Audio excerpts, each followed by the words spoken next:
황의와 청렴, 그리고 청탁금지법. 황의와 청렴은 어울리는데 청탁금지법하고는 어울리지 않는다고요. 네, 어울리지 않는 것을 어울리도록 한번 강의해 보도록 하겠습니다. 방촌항이 태종과 세종의 총애를 받아 6조 판서의 삼정승을 모두 거쳤습니다. 정승만 무려 24년을 했다고 하니까 대단하신 분이죠. 조선 최고의 명재상의 한 분일 겁니다. 근데 황희는 과연 청명인가? 무슨 소리냐? 우리 한국인들에게 물어보면 조선 최고의 청명리가 누구냐면 가장 많이 답하는 게 이 황희정승입니다. 또 황희정승 하면 많은 미담들도 알려져 있죠. 근데 이런 미담들은 야사에 나옵니다. 자, 그러면 정사에 어떻게 기록되어 있냐면요. 황희의 부정부패를 고발하는 세종실록 기록입니다. 자, 이건요. 황희가 대산으로 있을 때 뇌물을 많이 받았다는 겁니다. 또 이건요.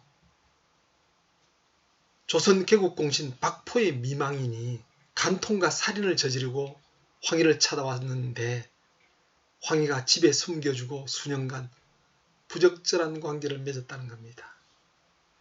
또 이건 황희가 뇌물을 받고 매간매직하고 또 형량을 감해줬다는 기록입니다.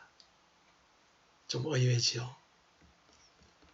황희, 세종시대라는 태평성대를 이끌었고 그 시대의 주역으로 활약하여 백성들의 존경을 받기도 한 훌륭한 정치가이자 능력 있는 공직자였지만 뇌물 관행을 극복하지 못하였고 청탁 때문에 수차례 사직 권고를 받았으며 자식이나 친족의 대형 범죄를 덮다 들켜 곤욕을 치르기도 했다는 겁니다.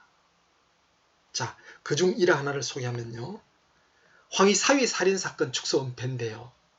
황희의 사위 중에서 서달이라는 망나니가 하나 있었던 것 같습니다. 이 서달이 길을 가는데 아전 하나가 인사 없이 그냥 지나갔다고 종을 시켜 잡아다가 몽둥이로 두들겨 패 죽인 사건입니다. 이 사건에 대해서 서달의 장인 좌의정 황희는 직권을 남용해서 사건을 축소 은폐하려 했고 서달의 아버지 형조 판서는 직접 축소 은폐를 지휘했습니다. 자, 이 사건을 오늘날의 청탁금지법에 한번 적용해 보면요. 물론 이거 살인사건이고 축소 은폐이기 때문에 형법에 적용을 해야 되죠. 여기서는 일단 형법상 고려는 별도로 하고 부정청탁 부분만 여기서 한번 보자는 겁니다. 자, 이 경우는 청탁금지법 제5조 1항 14호에 해당되는데요. 청탁금지법 5조 1항은 부정청탁 유형 14가지를 규정해 놓았습니다. 그 중에서 14번째, 사건의 수사, 재판, 심판, 결정, 조정, 중재, 화해 또는 이에 준하는 업무를 법령을 위반하여 처리하도록 하는 행위에 대해서 부정청탁이라 규정했는데요. 자, 이 서달이 담당 관리에게 직접 이 사건 좀 잘 봐달라, 직접 부정청탁했다면 제재는 없습니다. 담당 관리는 이런 부정청탁 받았다면 당연히 거절해야 되죠. 거절했는데도 또다시 부정청탁 들어왔다면 두 번째는 거절과 함께 소속기관장에게 신고해야 됩니다. 그러지 않고 부정청탁을 들어주면 2년 이하 징역 또는 2천만 원 이하 벌금입니다. 자, 근데 서달이 아버지와 장인한테 부탁해서 담당 관리한테 부정청탁을 했다. 이런 경우 도식이 이렇게 나오죠. 이럴 때는 서달은 1천만 원 이하 과태료, 서선과 황희는 공직자로서 이 사건을 도와주었기 때문에 3천만 원 이하 과태료, 담당 관리는 역시 이 사건을 직접 부정청탁 들어주었기 때문에 2년 이하 징역 또는 2천만 원 이하 벌금, 이런 도식이 나오는데요. 자, 그런데 과연 서선은 공직자로서 제3자에 속하느냐는 겁니다. 아니죠. 이 서선은 형조 판서로서 결재선상이 있거나 지휘감독권이 있는 직무수행 공직자, 즉 부정청탁을 직접 받은 공직자입니다. 직접 부정청탁을 받아서 또 부하 직원에게 직접 지시를 했죠.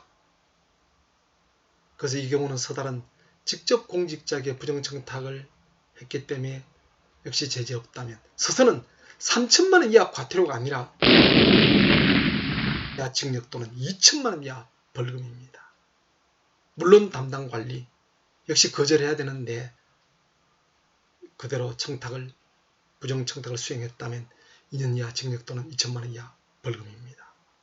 자, 그러면 황인은 좌의정으로서 직접 결재 선상에 있지는 않았죠. 그래서 사실상 영향력을 미칠 수 있는 지위, 직책이 있는 공직자라서 제3자에 속합니다. 이럴 때 서달은 1천만 원 이하 과태료, 황인은 제3자로서 공직자이기 때문에 3천만 원 이하 과태료, 담당 관리는 역시 부정청탁을 수행했기 때문에 2년 이하 징역 또는 2천만 원 이하 벌금입니다. 자, 이 사건이 결국 사헌부에 의해서 발각되면서 세종에게 상소가 올라갑니다. 그 세종은 황희를 파직합니다. 근데 파직한 지 7일 만에 다시 복귀시킵니다. 그만큼 세종은 황희를 총애했지요. 그리고 형조 판서는 파직과 함께 유배를 시킵니다. 또 사건의 당사자 서달은 물론 이 경우는 사형에 속하지만 독자라는 이유로 곤장 백대에 3천리 유배를 보냅니다. 그리고 3년치 노역에 해당되는 벌금을 매깁니다. 이 사건 이후 세종은 뇌물을 준 자와 받은 자 모두를 처벌하도록 명하고 이 규정이 그 후 경국대전에 명시됩니다.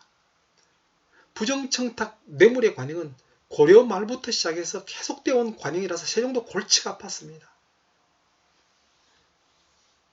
그래서 이렇게 뇌물을 준 자, 받은 자 모두 처벌하도록 하는 명이 처음 내려진 겁니다.